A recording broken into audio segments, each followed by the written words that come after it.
All right. I figured I would do this live since this just happened and I was going to make a video anyway. So if you're watching this now, make sure to like the video, turn on your notifications because I try to get these updates as soon as possible. Currently, we have the Prime Minister accepting the terms to this ceasefire.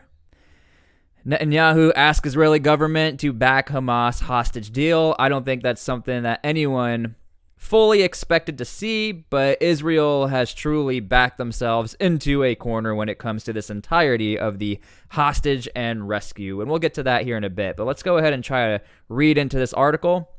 And if you are watching this live, good to see you all. Make sure you guys like, turn on your notifications.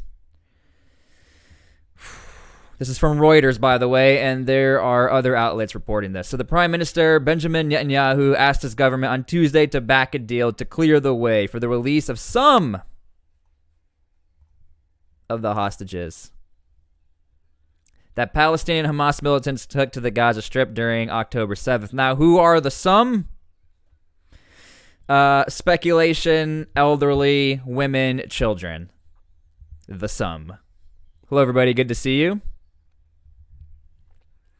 In a recorded message, and this has been getting a lot of press coverage, by the way, this part right here. In a recorded message at the start of the government meeting, Netanyahu vowed that the war would continue until Israel achieved all of its goals. And for those of you that are not aware, all of the goals for Israel is, of course, the elimination of all Hamas. So it's a bit of a weird thing to be like, we're going to ceasefire with you for a set amount of time, and then we're going to take all you guys out. So I'm doing well. Thank you for asking. And again, if you are here, make sure you guys like the live, leave a comment, turn on your notifications. And I will be posting this video if you missed anything and you want to go back. A U.S. official said that the deal would include a 4 or 5 day ceasefire, the first pause in 6 weeks of an Israeli attack over Gaza with their air campaign. Now, I think the confusion for a lot of people is this, the difference between a ceasefire and an actual tactical pause. Okay, before Israel has even had these pauses, which is around a 4 to 5 hour timeline where Israel has quite literally been forced to stop what they're doing, the verbiage that was first used was a ceasefire. Now, the issue is when you tell a country to ceasefire, as in the United States told Israel, you need to ceasefire, they immediately said, no, you need to pause. We're not using the word ceasefire because Israel's like, we're not going to ceasefire. The reason is if you ever look through any of military context, military history, or military law, a ceasefire is an agreement between two countries.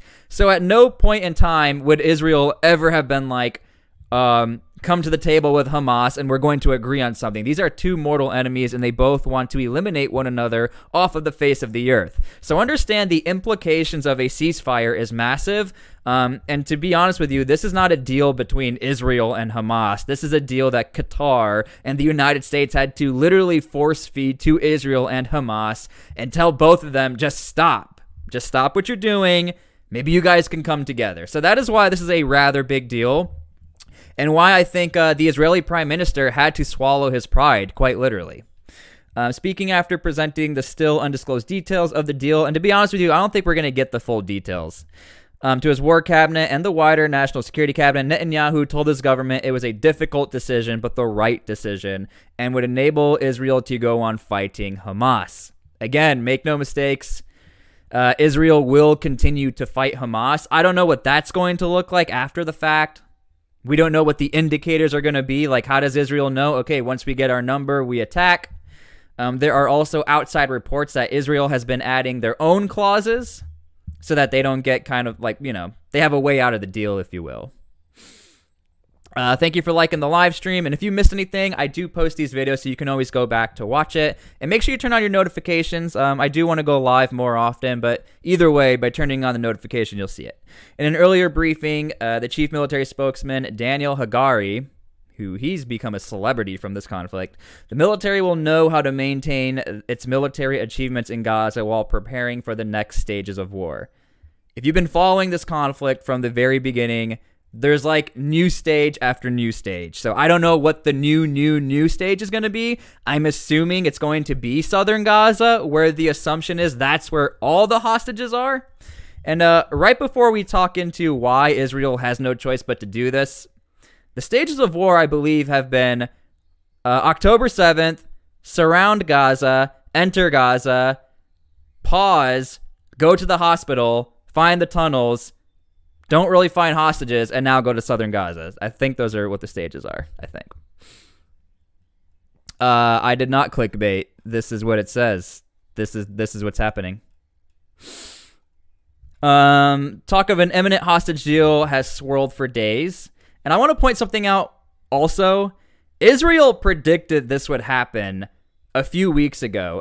If anyone has seen the report, and I think I talked about it either on YouTube or TikTok, Israel had actually mentioned that within 2 to 3 weeks, we believe there's going to be a ceasefire. I don't think people knew how to take that other than this right here. In fact, Israel, they didn't laugh about, but they sort of poked at the fact that the entire world is telling them to stop what they're doing, most likely ending in a ceasefire. So again, it looks like Israel almost gave us a little bit of hints that this would happen. That's why I'm not too surprised that it's happening. I'm more surprised that they were like so willing to, I guess, swallow their pride, right? Hamas took about 240 hostages, including children and elderly people, during its rampage into Israel that took out 1,200 people, according to Israel's tally. In Israel's aerial blitz and invasion of Gaza, the enclave Hamas-run government says at least 13,000 Palestinians have been confirmed to be deceased, and 5,000 of those were children.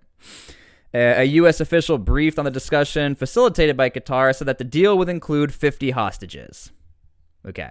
Something else that we probably should point out is that Hamas has also noted that there are a handful of hostages who are not around anymore due to Israel's air campaign, and that's a really big problem for Israel. Which, by the way, Israel has admitted to accidentally hurting one of their own hostages with an airstrike.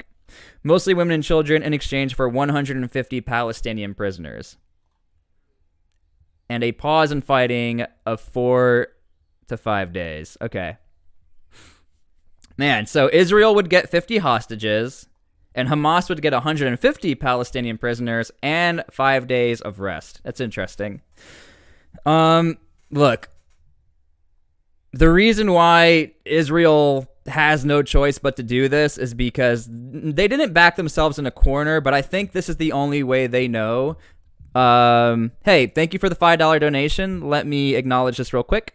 Can Hamas even cease fire? Pretty sure they cease seizing within 24 hours. I think Hamas can cease fire, and to be honest with you, I think they're going to stop ceasefire. I think they're going to cease fire. And the reason for this is because the momentum has been in favor of Israel, and to give, Hamas a 5-day break, why not take it? Hamas already knows that no matter what, they're going to get attacked, so why not take the 5-day break? Is it technically a ceasefire if Hamas ceases to exist?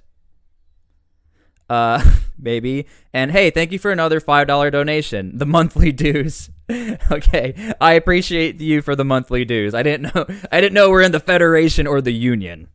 But yeah, look, Israel has been getting a lot of hate from the family members of the hostages, and they've been having protests on the doorstep of their government buildings. First and foremost, saying that Israel never protected the country to begin with, and now we've gotten to this situation. That is what the families are saying, the main argument. And another major complaint is that the hostages, they are not priority number one. I keep saying this, and even in this article, where does he say it? Netanyahu even says it himself, that he wants to maintain the war to complete all military objectives. But the main military objective is to take out Hamas. It's not to find the hostages. The last thing Israel wants is for another October 7th to happen. So let's say theoretically right now Israel goes into Gaza, saves all the hostages, come back. That is not a mission complete for Israel. So that is why the family members are really pissed off at Israel that, look, you guys are not going enough out of your way to find the hostages. You guys are dingling around in northern Gaza.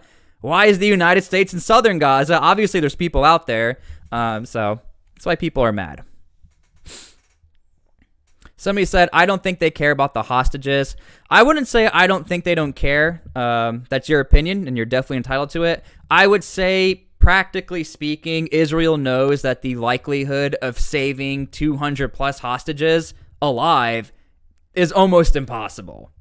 Almost impossible. I don't even know how the United States would be able to do that in such a dense populated area. The only way Israel has been finding hostages is when they're not alive. And I think Israeli citizens, they're tired of it. And Israel has always made the promise of, we're one of the strongest militaries in the world. We vowed to get all of Hamas. But to the family members, it's like, do I really care if you take out all of Hamas if you didn't save my kid? I'm just trying to put things into that perspective. So we'll see what happens. I wish everyone would just be peaceful. That is a great thing to end with. I do wish that as well. So we'll see what happens. The Prime Minister has agreed. He needs his war cabinet to agree, but let's be honest, the United States has been putting a ton of pressure on Israel that they need to stop what they're doing. And I'm not saying that Israel is I don't like the word puppet, but the United States is highly influential in this entire campaign because, look, the United States also has hostages in Gaza. They want to get them back too. So they don't want Israel to mess up their plans as well. So we'll see what happens. I'm going to end this now. Make sure you guys like the video. Leave your comments if I didn't read your comment. And I'll keep you guys updated. But for right now, it looks like Israel will be going through with the ceasefire, which is pretty crazy. So thank you guys for being here. Enjoyed the live stream. Enjoyed talking to you guys. We'll see you later.